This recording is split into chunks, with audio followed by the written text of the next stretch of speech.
Hi, everyone. I'm Lisa. Welcome to Learn with PosterMyWall. Today, our special guest is Monica Farber, principal at Hello Fancy Media, which is an Atlanta-based boutique agency specializing in content creation and social media curation. So imagine how awesome it would be if the photos your bar or restaurant used for marketing were so awesome that you actually made people salivate. I mean, wouldn't that be great? So today, Monica is going to teach us how to take amazing bar and restaurant photos, food shots, and ambiance shots on your smartphone. No special equipment required. So even if you're just someone who wants to take better photos in general, food photography, or even better photos, Monica's tips will help you take your images to the next level. But first, let us know who is here on Facebook. We'd like to know also, do you work in a bar or restaurant? And what is your biggest challenge when it comes to getting high quality photos? I am here in Atlanta, where it's been rainy week due to Fred, but Fred passed through yesterday and no trees, no power outages, all good. Susie is, of course, in the San Francisco Bay Area, as is our good friend Audrey, who we are happy to have with us today. She'll be engaging with you in the chat on Facebook. So for bars and restaurants, a large portion of what it takes to gain followers and increase engagement on social media boils down to one thing: the quality of the images you post. Food has to look tasty, and your interior photos need to showcase that unique ambiance, personality, mood of your store. So today, Monica is going to teach you all how to do exactly that using your smartphone, from lighting to layout and best angles to backgrounds. Monica's going to teach you everything you need to know. By the end of the class, you'll be able to capture the mood and personality of your establishment with your camera, take food photos that make people's mouths water, and she'll also show you, how one of those images you take would look in a PosterMyWall template. Our hope is that you're going to leave today with ideas you can use to elevate your photography to a whole new level.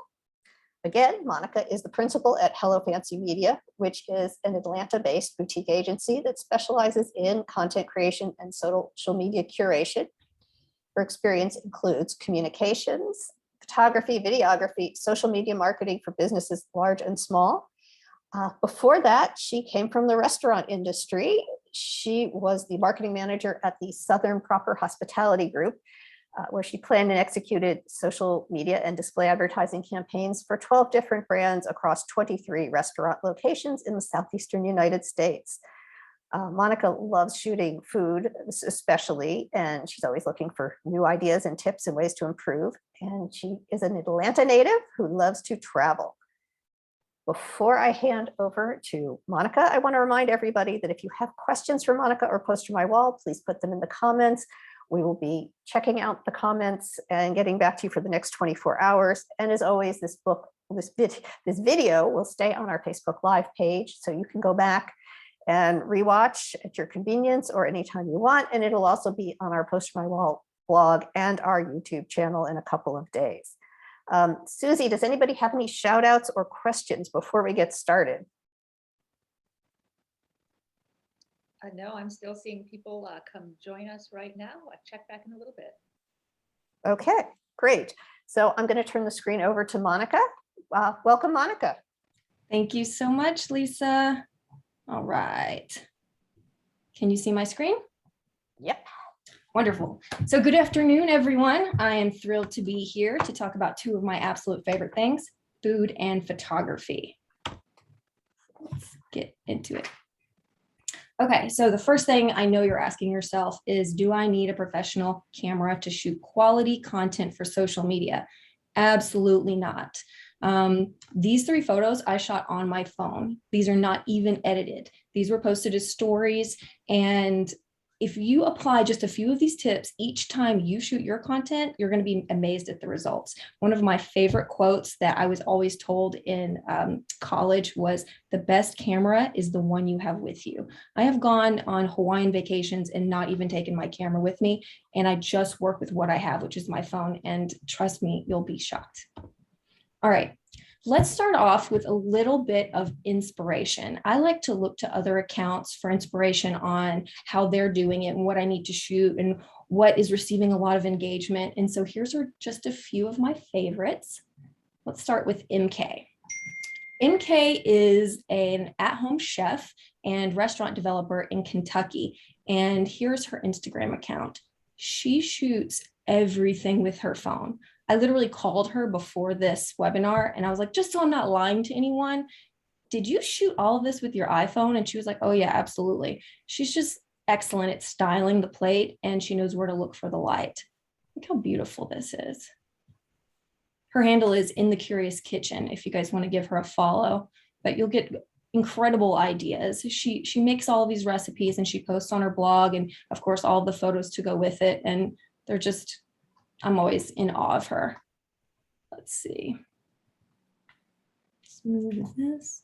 And next, Little Tart Bake Shop. So here's another local bakery in Atlanta. And I can't say that some of these aren't shot with a professional camera, but I know for a fact a lot of them are. For example, look at this. These tarts, they sell at the Peachtree Road Farmers Market here in Atlanta. And just that beautiful morning light is so pretty. And they're doing such a good job with the repetition and the patterns and showing that beautiful texture. So here's another one I really recommend that you follow. And let's see, I want you to take a look at Buttermilk Kitchen. So this is Buttermilk Kitchen. Some of these are shot with a professional photographer, but a lot of them are regrams from guests who have visited and dined at her restaurant. This one, for example, and this one, for example, and a lot of these are shot outdoors. So she has a really cute little patio and lots of windows in the front. And she just does a phenomenal job of capturing this beautiful, bright breakfast food. So what I recommend is you find a few accounts that inspire you and have a look and feel that you're looking for your restaurant, and then save them. So for example, if I said, you know, this is a really great idea, I sell slushies, let me go ahead and save this. I would click this right here and save it to one of my folders. That way I can go back to it later whenever I'm ready to create my own content. And in case any of you want to check those out, Audrey has posted the Audrey has posted the links in the chat so that you can get to them easily. Yep. All right, so let's move on to ambiance shots. So what is this? Photos of your restaurant, right? Well, you want to show not only photos of your restaurant, but you want to explain to people through the photography and video what kind of experience they're going to receive whenever they visit your establishment. So yes, it's really important to show you delicious food and drinks, but you also want to sell the vibe and the feeling and what kind, like I said, what kind of experience they're going to have whenever they get there. So here's just a few ideas to jot down for later. Shoot in the daytime. And I know this isn't always possible, but if you can shoot with natural light, shoot with natural light. It's just so much nicer. Shoot from different perspectives. What do I mean by that? I mean, do not shoot everything like this. Shoot it from low, shoot it from high, shoot it from directly above. Do you have the second floor? Go up top and shoot down. Just get it from all different perspectives. Get photos of the details. I love this. Any little detail, maybe a bartender has glass jars of herbs on their bar. Get a detailed shot of those herbs. Maybe a chef goes to the farmer's market every weekend. Get a photo of that big basket of vegetables that he's bringing in. Do you have a patio? Get tons of shots during happy hour or brunch. So I'm in Atlanta, and as soon as the weather gets nice in the spring or this fall, you can guarantee that the patios are going to be stacked. People flock to the patios for happy hour, for champagne brunches, and you just want to capture that vibe of everyone out there having fun. So I just walk around and I'll just take live video on Instagram, on Facebook, stories, shots of people cheersing and toasting, and it just makes your feed look so much happier. Whoops. Let's go back. Invite a group of friends to dine and pose for shots. So here's an idea. If you don't have the budget to bring in models, or you don't want to be bothering your guests who are dining at your restaurant to take a photo, can I take a photo of you for Instagram? And then do I have your permission to share it? A lot of people are not cool with that. Some people are. What I've done in the past is invite a group of friends in and say, hey girls, come on in and have brunch on me and let me grab some shots, and then get shots of the layout of all the plates on the table, maybe arms coming in from different directions, picking up a scone, stirring a cup of coffee, toasting a glass of champagne, photos from afar of everyone sitting at the table together. You definitely do not need professional models. Show off your art or other beautiful corners in your space. Show off the interior design. If you're proud of what you have there, make sure to include all of those little details in your shots. I'll show you some examples here in a second. Get some beautiful clean shots before opening, and then also the place full. So that goes back to that patio shot when you have a dining room filled with guests or a patio, but then you want to also make sure to get some clean shots of the place whenever it's empty. Invest in a phone gimbal. So this is going to be really useful for video as well. We're not talking about video today, but trust me, at some point you're going to be posting video on Instagram, and this is amazing. So right here is a picture of the Moza gimbal. I probably, aside from my camera, I use this tool more than anything, and it doubles as a tripod. You see the little legs fold out, and you can use it as a tripod. It steadies your camera when you're walking around. And this, I wish I had it right here with me. It's probably about this big. Fits in my purse. There is a link here, and I think maybe Susie is going to post that in the chat. If not, I will get that to everyone. Yes, we've got the link. It's going right in the chat. Awesome. Get action shots. So a cheese pool. So you ever see a photo of, a big slice of New York pizza and people are pulling it away and it's got that big gooey cheesy pool, or someone's twirling spaghetti noodles and they pull it up and it's got the long strings of pasta. Like I said before, glasses clinking, pizza dough being tossed in the air if you're a pizzeria, that really beautiful espresso drip coming out of the machine, or that pour of the milk into the latte glass. That latte art is killer on Instagram. Okay, so this is exciting. I actually just learned about this recently. I'm kind of embarrassed to say, but it's pretty cool. So here's an idea for you. And I'm not sure if Android has this option, but if you have an iPhone, put your phone on a tripod, again, this Moza up here, and take a live photo. Then swipe up and choose long exposure. What's going to happen is the guests and the staff walking around your restaurant are going to be blurry, but the building and the structures, the furniture itself is going to be in focus. I'm going to show this to you in a video by Jessica Wang. Get a street style shot. Next time, try this. Turn on live mode, hold still for 3 seconds, swipe up to select long exposure. How cool is that? Is this you trying to get a street style shot? Next time, try this. Turn on live mode, hold still for 3 seconds, And just swipe up to up. select long exposure. I love that. All right. And then finally, grab some shots in the kitchen if there's an intricate cooking practice happening.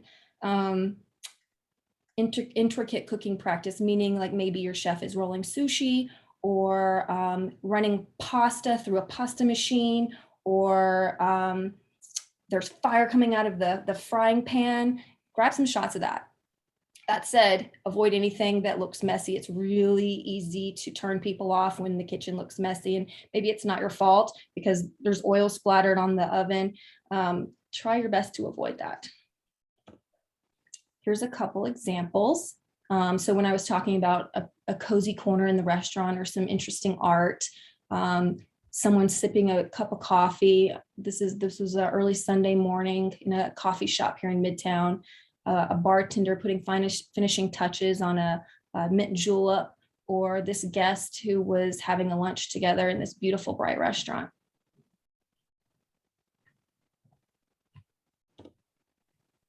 Hey, Monica. Yes.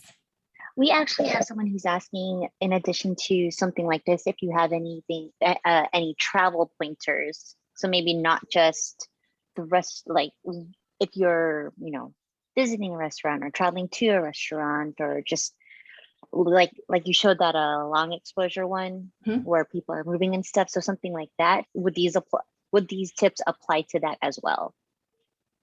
Absolutely. So meaning like the person might be a food blogger or a travel blogger. Yes. Yeah. They're capturing content. Yeah, every single one of these would apply. And okay, so the 3 photos that I have up here, there's a sushi chef on the left-hand side rolling some sushi. There's the dining room in the middle, and there's specials on the right. So in addition to Hello Fancy Media, I also have a blog where I used to write about food, travel, fashion. And I was invited to this restaurant as a guest blogger to dine. They had just opened and they wanted me to share my experience on social media. So this was not a client. I was not working there. I just went behind and asked if I could grab these shots. And they were thrilled to have me do it, because then I put it all over Instagram and my website. Thank you. You're welcome.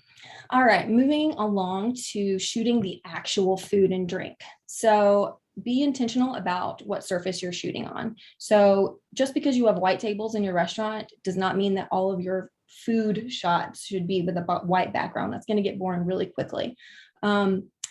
Remember, you're not only trying to show your audience what the food looks like, but again, also tell a story about the dish. That goes back to what kind of experience they're going to have. And especially foodies love to hear a story about the food, maybe what ingredients were used in making it.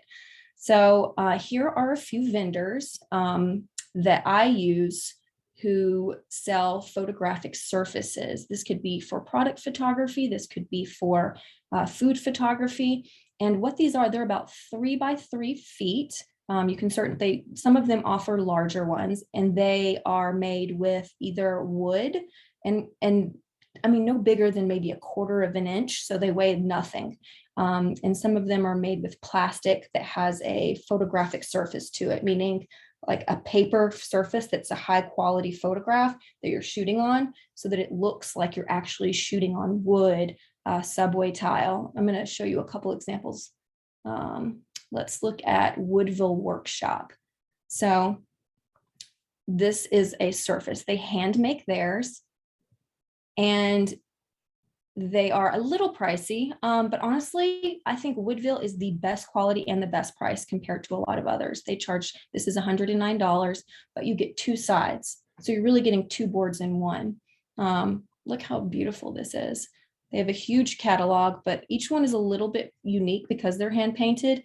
But depending on what it is that you shoot, or what I would do is look at your color palette, and then choose boards that will match that, so that whenever you post all these to Instagram, you're going to have that cohesive feed that's branded to you. Another one is replica surfaces. These are maybe 80-ish each, and you can have subway top. There's so many. You could have your little space in maybe, I mean, you could be shooting in your front yard. I told Lisa this earlier. I've shot food in my front yard on the subway tile, and people don't know that it wasn't shot in a beautiful commercial kitchen. White marble is one of my favorites. I use that time and time again. I'll show you an example here in just a second. So here's what they look like.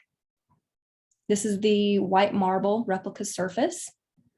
Here's the white marble again with I think this is the black onyx, and you can also buy these stands. It's like a little plastic clip. Maybe it's like $15, and it holds the stands together so that you have then the surface and the backdrop, the background, in case you're shooting straight on. Here are some examples. These are my photos shot with the blue and this one are both Woodville surfaces. And the one in the middle is Bessie Bakes backdrops. It rolls up. And then it looks like concrete, and then I can take it with me to a restaurant, unroll it, and shoot there. Or you can DIY your own surfaces using materials from a local hardware store. So Home Depot, Lowe's, any kind of hardware store. So what I did here was I wanted to shoot products on a surface that matched my client's color palette. Two of her colors were pink and red. So I took those colors to Home Depot and I had them mix up a couple of samples for me. And then I painted it on plywood. This surface right here, I can't tell you how many times I've used it. I probably spent $20 on it. In this one, I was shooting a campaign for an old-fashioned cocktail kit. And this was around the Kentucky Derby time. So I wanted it to look like it was outside. Maybe it was on a picnic table, but I don't have a picnic table. So my husband put together a few boards for me and I stained it, and there you go. Here's a quick video of me demonstrating that. That's not it. So painting gesso on plywood. Gesso is basically, it's like a primer. Once it dries, you can put any kind of paint on it. You can buy that at any arts and crafts store, Hobby Lobby, Michael's. Once that dried, I added tons of texture. Then I started painting on it. And all you want to do, it's like abstract art. You can't mess up. If you take it too far, add more paint, rub it away. I played with it until I got a really cool color combination and texture that looked right to me. And now I take that to a cosmetics boutique and shoot fun eyeshadow palettes and lipsticks on it.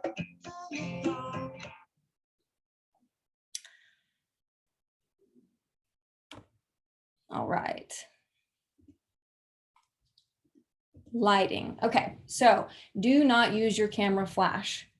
There are definitely some exceptions to the rule, but so I don't get too complicated here, let's just not use it, especially for food photography. Use natural light. So what I suggest you do is you move your subject next to a window or outside. If you have a patio, just move it outside. One single light source is best. So if you have other curtains that you can close around it so you don't have light coming in from all these different directions, that'll also be really helpful. I suggest that you put your item between 1 and 3 feet from your window. Here it's about probably 2 feet from my window. And another trick, what I would suggest you do is, let's say you're going to photograph a cheeseburger. 10 a.m. in the morning, I would take that cheeseburger and I would photograph it by one window in your restaurant with your iPhone, move it to another, and then look at all of those photos and decide which one looks best based on lighting. And then that's your go-to window going forward. Chef comes out with a new dish, or you just said, it's a Sunday morning, you want to post a happy Sunday with a cup of coffee, take it to that particular window. All right, diffusing your light source. So sometimes the light is too strong. For example, these lemons are completely blown out. Right here, I tried too hard. There's too many shadows. There was probably, in addition to the natural light coming in, there was also like an overhead light that has that orangey glow coming on. So it doesn't look right. It's really easy to make food photos look unappetizing. So sometimes what you want to do is, whenever you have it pushed up against that natural light, if it's a little too much, you might want to diffuse it. Diffuse it, meaning you could either put a white sheet up and it acts as a softbox, diffusing that light as it comes through, or you can buy a diffuser. Here is one that I use. It is $59, and basically it's kind of transparent. It's kind of like thicker than, but similar to like pantyhose material, but it's white, so that it makes that light coming through a whole lot softer. This will save your life in so many situations when you want to shoot content or you want to shoot food, but the light is just so bright, it's crazy. All right, next up, props. I love shooting with props. Instead of just shooting a cocktail or a coffee or a cheeseburger, you want to add props, meaning dishes, measuring spoons. One of my favorite types of props is a linen napkin. So I have tons of linen napkins, depending on what kind of food I'm shooting, what kind of restaurant, maybe what kind of holiday is it for, what's the vibe. It adds so much texture and color and depth. Places that I get these: Crate and Barrel, West Elm, World Market, Amazon, flea markets, garage sales, estate sales, you will find the coolest props. Maybe it's like a cake stand or a vintage flour sifter. It adds so much to the image. Oh, and another thing, the ingredients. So here he's adding some rosemary and a couple of slices of the orange and the blackberries on the side. Whatever ingredients are in that dish, add those in the background. Even if it's just a tiny hint, it will make all the difference. I think that I have an example. Here we go. So back to those 3 images shot on the backgrounds. Here, rather than just asparagus, so asparagus was in season. So I shot the asparagus and added some lemon and garlic. This was a shrimp and grits with blistered tomatoes. So I added blistered tomatoes, just a hint along the sides. That way the photo's not about the tomatoes, but you can still see it. And here I added a little pop of color in the corner with the cocktail and just threw a linen napkin under it. It does not have to be precise. I literally take the napkin like this and I throw it down and then just move it until it looks right. And now on to composition. So if you were to remember only one thing from this class, let it be the rule of thirds. So the rule of thirds is this photo right here. Imagine drawing a 9-box grid on your photo or on your phone when you're looking through the screen. This is the rule of lining up your subject along the third lines or the crosshairs. So I have an arrow right here. So right here, my subject is this old-fashioned cocktail. And so I lined it up right where that crosshair is. And so it makes for such a more interesting photo than if it were just shot straight on with the cocktail in the middle. To make this easier on you, you can turn the grid lines on your phone. So that's what I did here actually, as I turned the grid lines on and I moved my phone until I saw that cocktail right there. So you do this by, in your iPhone, you're going to go to settings, camera, and then grid, and there'll be a little switch to turn it on and off. And then Android is just as easy. You just open up your camera and then there'll be a settings button in the top left, hit settings, and then you can switch grid lines on or off. Clean it up. So pay attention to details. Clean up any crumbs that are not intentionally there.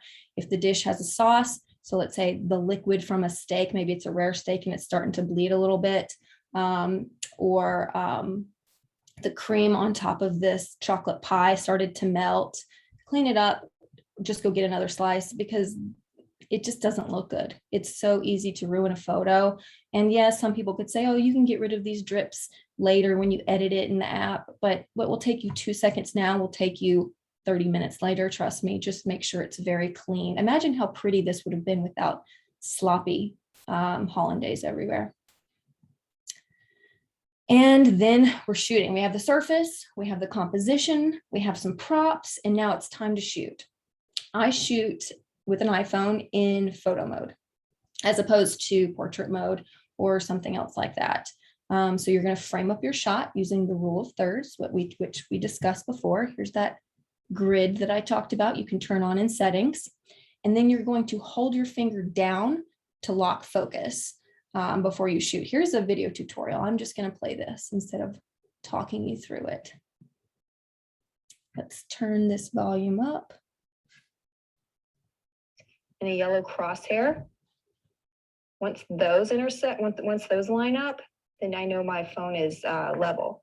So my phone is level. That slice of cake is right there in those crosshairs in the bottom right lower third. I'm going to tap on that to get it in focus, and I'm going to hold that down to lock focus.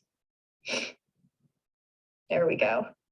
Now, at this point, I can either bring the exposure up or bring the exposure down, depending on what I'm looking for or what I need. See how that gets so much brighter? Exposure meaning the Let's go brightness. right there. Snap. I'm gonna move this down here. See, my props here are the strawberries and the linen napkin and the 2 espresso cups. Not bad, right? For an And that's iPhone. it. You're gonna post it on it.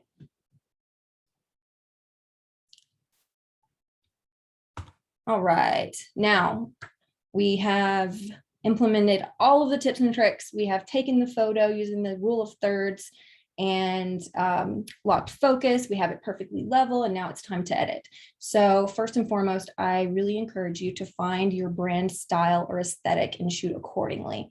Meaning, if you're a breakfast spot, you should shoot bright and white and airy maybe. Or if you're a jazz bar that sells dirty martinis, maybe you want to shoot it a little bit darker, warmer with high contrast and add a bunch of props in there that are like rich browns.